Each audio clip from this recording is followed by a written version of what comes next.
আজকে আমি চলে যাচ্ছি ঝুলনে, আমাদের পাশের বাড়িতে ঝুলন হয়। আজকে রাখি পূর্ণিমা, তার সাথে আমাদের পাশের বাড়িতে ঝুলন হয়, খুবই সুন্দর করে ওনারা শো করে দাদা। তো শোটা আমি আপনাদেরকে দেখাবো, চলুন শো দেখবেন আপনারাও, আপনাদেরও খুব ভালো লাগবে।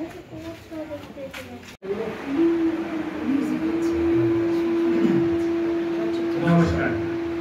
৪১তম বর্ষের ঝুলনযাত্রা উৎসবে সকলকে জানাই সাদর আমন্ত্রণ। সুদীর্ঘ এই ৪১ বছরের চলার পথে যে সকল শুভানুধ্যায়ী প্রত্যক্ষ এবং পরোক্ষভাবে আমাদের সাহায্য করে এসেছেন এবং এখনো করে চলেছেন, তাদের সকলকে আমাদের পক্ষ থেকে জানাই আন্তরিক প্রীতি, শুভেচ্ছা, অভিনন্দন, কৃতজ্ঞতা এবং ভালোবাসা।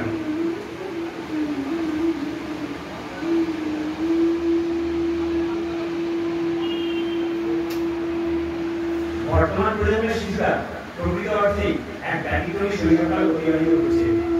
পরিস্থিতি, প্রত্যাশা এবং প্রতিযোগিতার এই অত্যাধুনিক সমাজে সদ্যজাত শিশু তাই প্রথম থেকেই সেই ইঁদুর দৌড়ের অংশীদার। প্রতিনিয়ত তাই আমরা দেখতে পাই কিভাবে একটি সদ্য জন্ম নেওয়া শিশুর চারপাশেও প্রত্যাশার দুর্দূরেরা ভিড় করে আসে। ব্যক্তিগত, পারিবারিক, সামাজিক বা অর্থনৈতিক দায়বদ্ধতা থেকে পিতামাতা যখন সেই শিশুর ভবিষ্যৎ সুরক্ষায় উদয়াস্ত ব্যস্ত থাকে, শিশুটি তখন অবসর, বিনোদন বা জ্ঞান এক স্বাভাবিক ও সাবলীল ছেলেবেলা, এক স্বপ্নের শৈশব।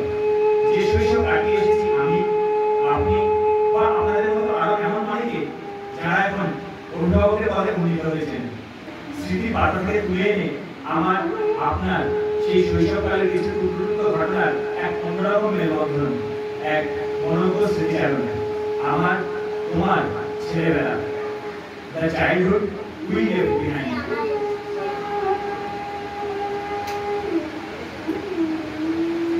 আমাদের ছেলেবেলার সাথে খেলাধুলার সম্পর্ক ছিল অবিচ্ছেদ্য। চারিদিকে তখন যেমন প্রচুর খেলার মাঠ ছিল, তেমনি বিভিন্ন রকমের খেলারও চলছিল। আর তার সাথে খেলার জন্য মাঠে সাথীর অভাব ছিল না। কত রকমের খেলাই না তখন খেলা হতো। বল খেলা তো ছিলই, তার সাথে ঘুরে বেড়ানো, ছোঁয়াছুঁয়ি, দড়ি টানাটানি এসব সমান তালে জড়িত। এর সঙ্গে ছিল বিভিন্ন ধরনের লোক খেলা, যেমন কিলিমিলি, রসকস, পিচিং, গুলিডান্ডা, আরো কত কি। ছেলেবেলায় গুলি খেলা নিয়ে বন্ধুদের সঙ্গে মনোমালিন্য হয়নি এমন মানুষের খোঁজ বোধহয় পাওয়া দুষ্কর। গুলির টিপ সঠিক করার জন্য একজন রীতিমতো রিহার্সাল করত। এক টিপে দূরের গুলিটাকে ছিটকে দিয়ে বন্ধুদের কাছ থেকে গুলি জিতে নেওয়া, সে ছিল তখনকার দিনে এক অসাধারণ বিজয়ের অনুভূতি।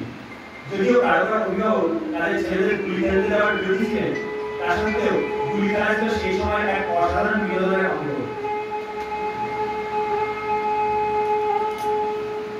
এখনকার দিনে তো আমাদের চারপাশে পুকুরই তাই দেখা যায় না। আমাদের ছেলেবেলায় চারপাশে কত পুকুর ছিল, আর সেখানে সুযোগ পেলেই ছিপ নিয়ে বসে পড়া হতো। কেউ কেউ তো রীতিমতো মাছ ধরায় পারদর্শী ছিল। তবে পড়াশোনা নিয়ে মাছ ধরতে চলে যাওয়ার জন্য কতজন যে তাদের অভিভাবকদের কাছ থেকে রীতিমতো পড়া শাসনের সম্মুখীন হয়েছে, সে কথা আর বোধহয় না বললেই ভালো হয়।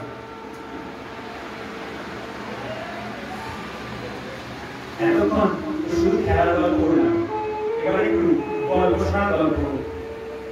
তখনকার দিনে বেশিরভাগ পরিবার ছিল যৌথ পরিবার, তাই বাড়ির প্রকৃততম ব্যক্তিটি যখন মর্নিং ওয়াক বা ইভিনিং ওয়াকে বেরোতেন, তাদের ছায়াছবি হওয়ার প্রবণতা আমাদের মধ্যে অনেকেরই ছিল। দাদু হাতে বেড়াতে বেরিয়ে কত রকমের গল্প এখানে শোনা হতো। সেই গল্পের মাধ্যমে আমরা শুধু আনন্দই পাইনি, পেয়েছি সাধারণ জ্ঞানের তথ্য, ভাষা শিক্ষা এবং মূল্যবোধের শিক্ষক। দাদুর সাথে বেরিয়ে বাড়ি ফিরে হাত মুখ দিয়ে পড়তে বসতে হতো। তখন হয়তো অনেকের বাড়িতেই বিদ্যুৎ সংযোগ আসেনি, তাই হ্যারিকেন, মোমবাতি বা লম্পের আলোয় বাড়ির সব ছোট মিলে একসাথে পড়তে বসা হতো। সেখানেও ছিল আনন্দ। পড়তে পড়তে ভাই বোনদের মধ্যে মাঝে মাঝে চলতো বৃষ্টি খুশুটি। তখন আমরা সীমা অতিক্রম করে গেলে অবশ্য মায়ের ভূমিকাও যুক্ত। সন্ধ্যাবেলার পড়া শেষ করেই সবাই ঠাকুমার কাছে ছুটতাম গল্প শোনার জন্য। ঠাকুমারাও ওদের সেই সময়ের জন্য অপেক্ষা করেই বসে থাকতেন। বাড়ির সব ছোটরা মিলে গোল হয়ে ঠাকুমার চারদিকে বসে কত রকমের গল্প শোনা হতো। রূপকথার গল্প, রাজারানীর গল্প, ভূতের গল্প, আরো গল্প। অন্ধকারে টিমটিমে লম্ব বা হ্যারিকেনের আলোয় গাছ অঞ্চলে ভূতের গল্প শোনার রোমাঞ্চই ছিল আলাদা।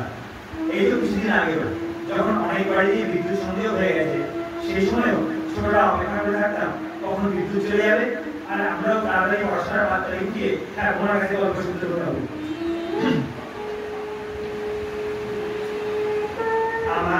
তোমার ছেলেবেলায় অবসর বিনোদনের জন্য প্রাচুর্য ছিল না ঠিকই, কিন্তু পরিবারের সকলে একসাথে বসে লুডো বা চাইনিজ চেকার বা আজকের দিনে প্রায় অপ্রচলিত 10-25 খেলার মতো আরো অনেক ঘরোয়া খেলা ছিল, যেগুলির মাধ্যমে আমরা অবসর বিনোদন করতাম। লুডোর 3 সংখ্যায় করা বা চাইনিজ চেকারে গুটির উপর গুটি ঢোকে রাস্তা খুঁজে নিয়ে তাড়াতাড়ি বিপক্ষের ঘরে পৌঁছে যাওয়া, এগুলির মাধ্যমেই ছিল ছেলেবেলার অনেক আনন্দ। আমাদের ছেলেবেলায় ইবুক ছিল না রঙিন পাতাগুলি কমিক্স, কিন্তু ছিল শিশু জাতি, চারমামা আর বাসুত্তার মতো শিশু সাহিত্যের মাসিক পত্রিকাগুলি, যেগুলি প্রতিটি মাসিক সংখ্যা বেরোনোর জন্য আমরা সবাই ঘরে আগ্রহে অপেক্ষা করে বসে থাকতাম।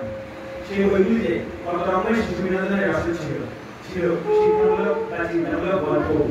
কখনো কখনো বিশেষ সংখ্যাগুলি প্রকাশিত হলে আমাদের মধ্যে সেগুলি সংগ্রহ করার নিয়ম করে দিত, আর বাড়িতে নতুন সংখ্যা এলে কে আগে পড়বে তা নিয়ে রীতিমতো একটা প্রতিযোগিতা হতো। এগিয়ে আসা ছেলেবেলার এত কিছু উদাহরণের পরেও যে ঘটনার কথা এখনো আমাদের এখানে এসে অনেকেই মনে পড়ে যায় তা হলো ঝুলন। প্রায় প্রতি বাড়িতে তখন ঝুলন হতো, তাদের বাড়ির বড়রাও সাধারণত সঙ্গে হতেন। মাঠ থেকে ঘাসের চাপা কেটে নিয়ে নারকেলের মালা আর বাঁশের কাঠির উপরে কাদা মাখা কাপড় দিয়ে পাহাড় তৈরি হতো। তার সাথে হতো বালি দিয়ে রাস্তা, ধান ক্ষেত, আর হতো বাড়ি, ঘর, শহর, গ্রাম, কারখানা, হাসপাতাল থেকে চিড়িয়াখানা, কি না থাকতো সেই ঝুলন পাড়ায়। একটা সময় বাড়িতে বাড়িতে, পরে পাড়ায় পাড়ায় ঝুলন পাড়ার প্রতিযোগিতাও হতো। আমাদের এখানে কিন্তু ঝুলন এখনো হয়। সময়ের সাথে সাথে ঝুলনের রূপ পরিবর্তিত হয়েছে, আধুনিক প্রযুক্তির ব্যবহার শুরু হয়েছে। থিম ভিত্তিক ঝুলনের চিন্তাধারা জায়গা করে নিয়েছে সরকারি সময়ের দাবিকে মেনে নিয়ে। কিন্তু আমরা চেষ্টা করে চলেছি ঝুলনের ঐতিহ্যকে বহন করে নিয়ে চলতে, পরবর্তী প্রজন্মের কাছে এই ঐতিহ্যকে পৌঁছে দিতে। আপনাদের সহযোগিতা ও শুভেচ্ছা ছাড়া এই কাজ সম্ভব ছিল না। ভবিষ্যতেও এইভাবেই সকলে আমাদের সাথে ও পাশে থাকবেন, এই আশা ও বিশ্বাস রেখেই এবছরের মতো উপস্থাপনা শেষ করলাম। ধন্যবাদ, সকলে ভালো থাকবেন।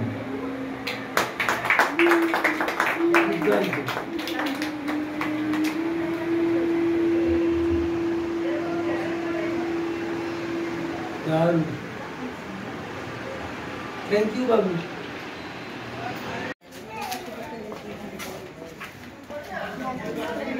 প্যান্ডেলটা নিয়ে